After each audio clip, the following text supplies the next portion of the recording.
po jako akawuwo. Abakozi okuva mu kampuni ya Golden Fasteners Uganda Limited esangibwa Kasana mu district ya Luweero bavudde mu mbeera ne bassa wansi ebikola ng'entabwe eva ku Bapakistani abakulira ekkolero lino obutabasasula musaala gwabwe. Jo twabadde wano poliisi etubuzaabuza tugenze buli wamu batubuzaabuza lunaku. Nayenga engineer wa twala ebiri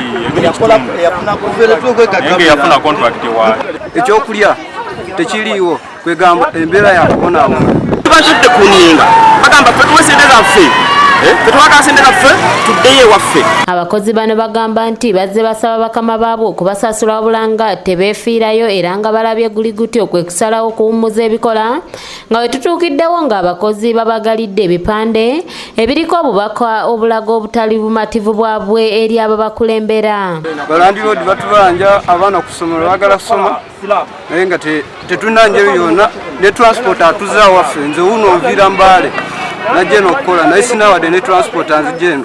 Naye nga siina ssente omukaga tayagala kwogera nange siina ssente zensasula ebintu ne binsobera nengamba kati ngenda kola ntya. Bano bagamba nti bamaze emyezi egiwerako ddala nga tebasasulwa so nga ate emirimu gya bakama baabwe bo bagikola bulungi. Tumaze ebbanga ddene kati myezi kumpi ebiri batugamba tumalize sirabu yaabwe kati tubabanja ssente zaffe batugamba waliwo miliyoni emitoka miliyoni mutuli abantu kumpi 16. Okusinziira ku yinginiye aweebwa omulimu gw'okuzimba hoteri Richard Gidaguri agamba nti kituufu bano babanja wabula naye ne bwagezaako okwogera tebamuwuliriza nga kati batandika n'okumwewala. Kati wampa contract kati simanyi kyoba kyava kuki nali siriiwo ngenda okulaba ankubira simu angamba nkugobye sikyakwagala nenesitula nenzija ndabe kiki ekiriwo. Ye ssentebe atwala zooni eno William Kiberu wamu n'abamu ku batuuze bategeeza nti ensonga eno erudde ng'abakozi babanja ssente zaabwe era bwe batyo nabo bavumiridde ekikolwa nga kino. Tumulinda paka ssaawa 3 ez'ekiro nga talabikako ne tusalawo ensonga zino tuziddemu leero essaawa 4.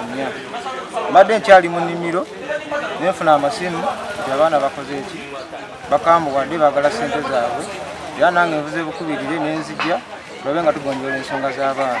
Naye twesanze ng'abaana abavudde ewala ate bo tebalina bye basobola kuddayo waabwe baasiibula nga bazze kukola ate tebabawa ssente kirabanga essente ntono naye omuntu wa wansi yenna akasente kaakolerera alina okukafuna si nsonga akoledde nusu 2,000. Embeera enewaliriza atwala poliisi y'e Luweero Isaac Kushaba okujja okutawulula wamu n'okukkakkanya abakozi bano abadde beesaza akajegere era n'ategeeza nti ddembe lya muntu okusasulwa singa aba alina omulimu gw'akoze wasabidde beekikwatako okusasula abantu bano kubanga buli akola alina okusasulwa nga abasiraamu bwe bagamba nti olina okusasula omuntu ng'entuye ekyakola ki ekyakulukuta so kati ngenda kufuna meeting n'abano ne ba manager baki basayite eno. Kaweefube waffe okwogerako ne manager wa kampuni enagudde butaka wabula nga beevumbye akafubo ne poliisi okulaba nga bazza embeera mu nteeko. Bambuulire nabo baleete ebitabo byabwe babadde barecordinga. Is it true that this is the genuine money that these people are demanding? Kyekyo kyokka kye tusobola kujjawo embeera eno. Doreen Namubiru yakusakidde eggulire lino ku lwa ABS Television. Kampuni tujyaniriza mu kitundu kyaffe abaleeta enkulaakulana tubeebaza naye basasule abantu.